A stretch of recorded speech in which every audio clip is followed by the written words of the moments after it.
El Señor esté con ustedes.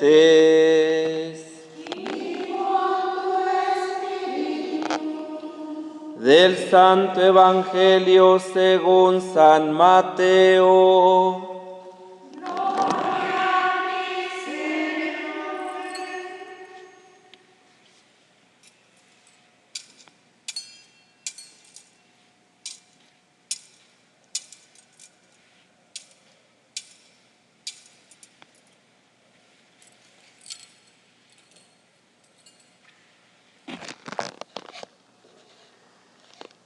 En aquel tiempo, Pedro se acercó a Jesús y le preguntó: si mi hermano me ofende, ¿cuántas veces tengo que perdonarlo? ¿Hasta 7 veces? Jesús le contestó: no solo hasta 7, sino hasta 70 veces 7. Entonces Jesús le dijo: el reino de los cielos es semejante a un rey que quiso ajustar cuentas con sus servidores. El primero que le presentaron le debía muchos millones. Como no tenía con qué pagar, el Señor mandó que lo vendieran a él, a su mujer, a sus hijos y a todas sus posesiones, para saldar la deuda. El servidor, arrojándose a sus pies, le suplicaba diciendo: ten paciencia conmigo y te lo pagaré todo. El rey tuvo lástima de aquel servidor, lo soltó y hasta le perdonó la deuda. Pero apenas salió aquel servidor, se encontró con uno de sus compañeros que le debía poco dinero. Y entonces lo agarró por el cuello y casi lo estrangulaba, mientras le decía: págame lo que me debes. El compañero se le arrodilló y le rogaba: ten paciencia conmigo y te lo pagaré todo. Pero el otro no quiso escucharlo, sino que fue y lo metió a la cárcel hasta que le pagara la deuda. Al ver lo ocurrido, sus compañeros se llenaron de indignación y fueron a contar al rey lo sucedido. Entonces el Señor lo llamó y le dijo: siervo malvado, te perdoné toda aquella deuda porque me lo suplicaste. ¿No debías tú también haber tenido compasión de tu compañero, como yo tuve compasión de ti? Y el Señor, encolerizado, lo entregó a los verdugos para que no lo soltaran hasta que pagara lo que debía. Pues lo mismo hará mi Padre Celestial con ustedes, si cada cual no perdona de corazón a su hermano.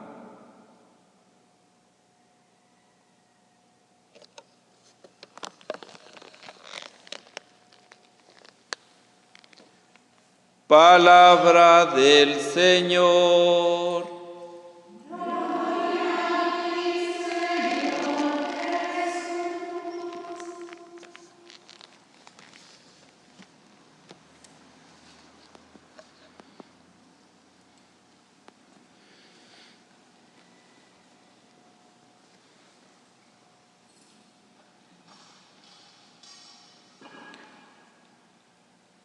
En este 24º domingo del tiempo ordinario, la palabra del Señor sale a nuestro encuentro con toda su fuerza, con toda su vitalidad y con toda la oportunidad que solamente el Padre de las Misericordias nos puede brindar para que verdaderamente podamos vivir la vida que Él quiere darnos, la vida que Él nos brinda a través de la habitación que somos de Él. Acuérdate de los mandamientos. Acuérdate de la alianza del Altísimo. La sabiduría nos invita a recordar la alianza. Y aún más, en el libro de Siráside, la sabiduría es identificada con el libro de la alianza. Todo esto es el libro de la alianza del Dios Altísimo, la ley promulgada por Moisés como herencia para las asambleas de Jacob. Rebosa de sabiduría, está llena de inteligencia, va repleta de disciplina.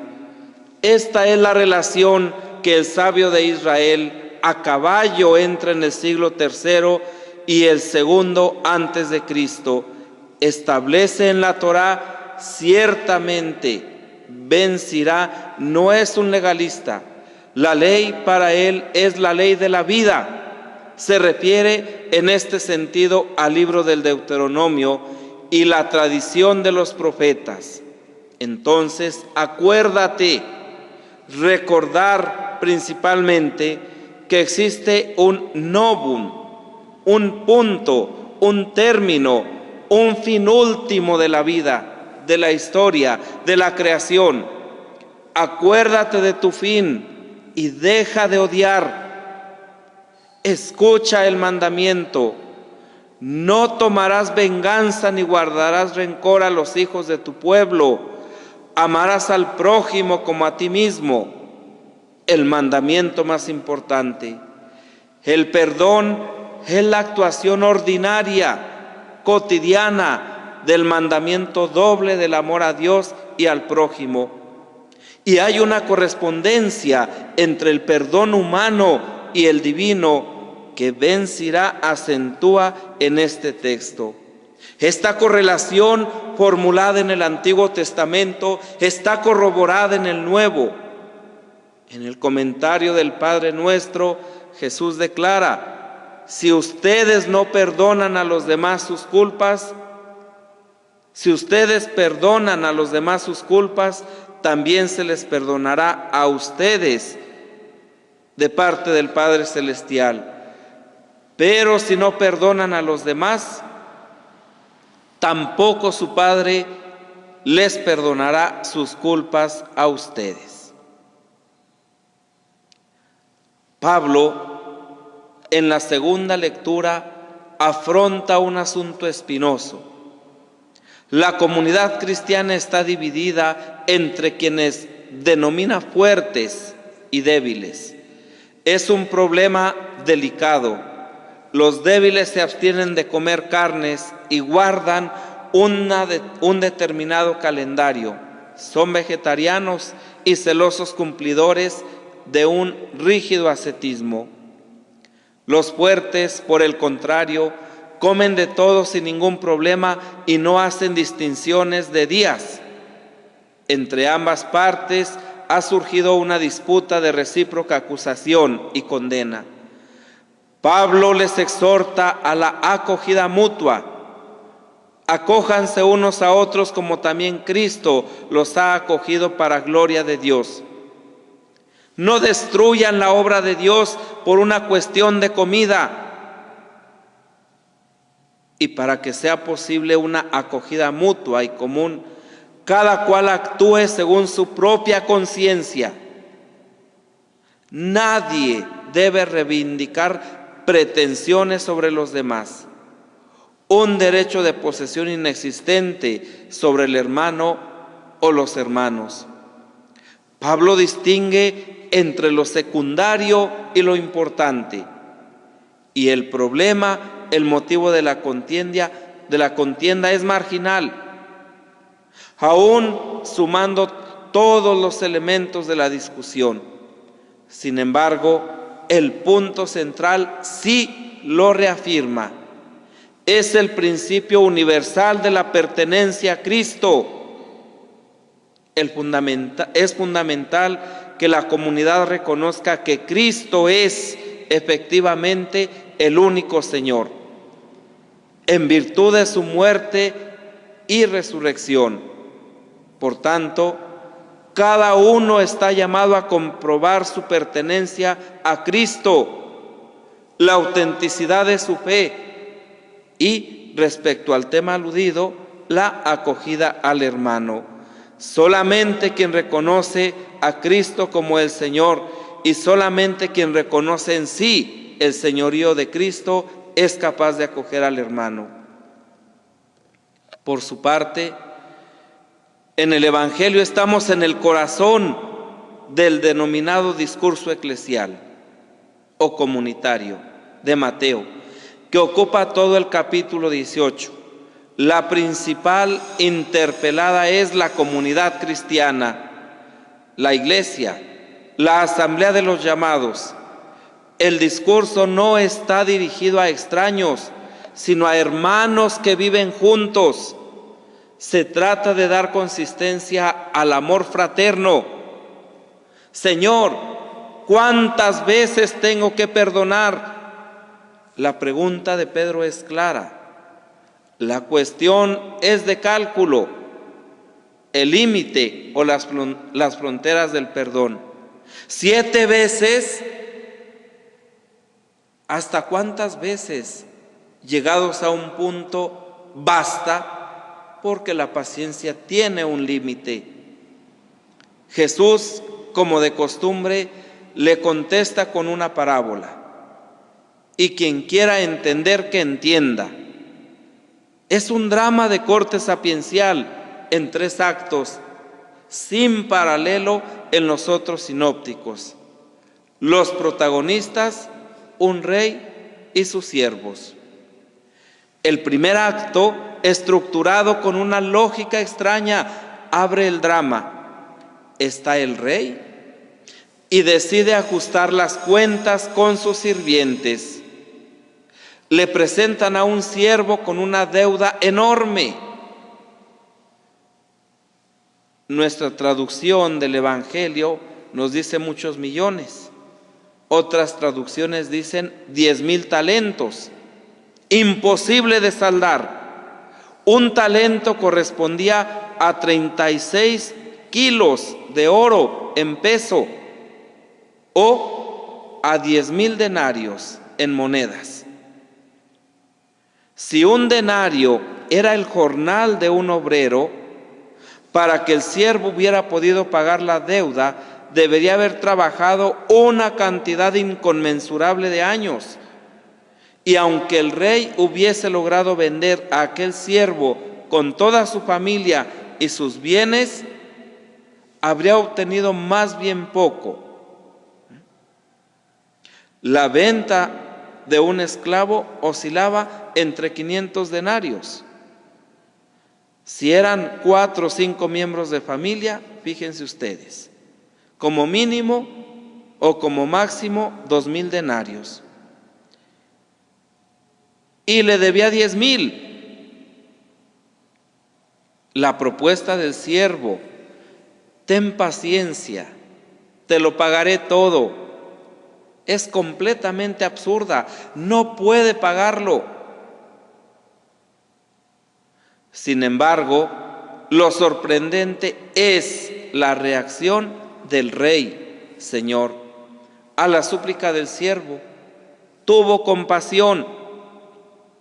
Esta es la primera respuesta a la pregunta de Pedro, y con él portavoz de la comunidad, a todos los discípulos: reconocerse deudores totalmente insolventes, aunque beneficiarios de un súper don inmerecido y absolutamente gratuito, procedente de Dios. El segundo acto del drama: el perdón fraterno, mutuo e ilimitado. No te digo 7 veces, sino hasta 70 veces 7. El rey señor desaparece de la escena y quedan únicamente los siervos, digámoslo así, entre iguales. Un segundo siervo le debe 100 denarios al primero. Al siervo que le había sido perdonado el enorme débito, bastaría con tener un poco de paciencia, como legítimamente le pedía el segundo siervo a su compañero: ten paciencia conmigo y te pagaré. Y todo se resolvía. Pero he aquí el drama: el primer siervo no quiere esperar y reivindica de manera agresiva lo que considera suyo, la deuda. sin acceder a prórrogas de ningún tipo, decide zanjar el asunto, rompiendo definitivamente cualquier relación con el otro. Lo metió a la cárcel. El último acto de la parábola es la consecuencia del comportamiento mezquino del siervo. Es inútil decirlo. El rey, muy enfadado, emite un juicio. No olvidemos que es una parábola de Jesús, y Jesús conoce a su Padre. El rey, muy enfadado, emite un juicio y concluye formulando una pregunta retórica. ¿No debías haber tenido compasión de tu compañero como yo la tuve de ti?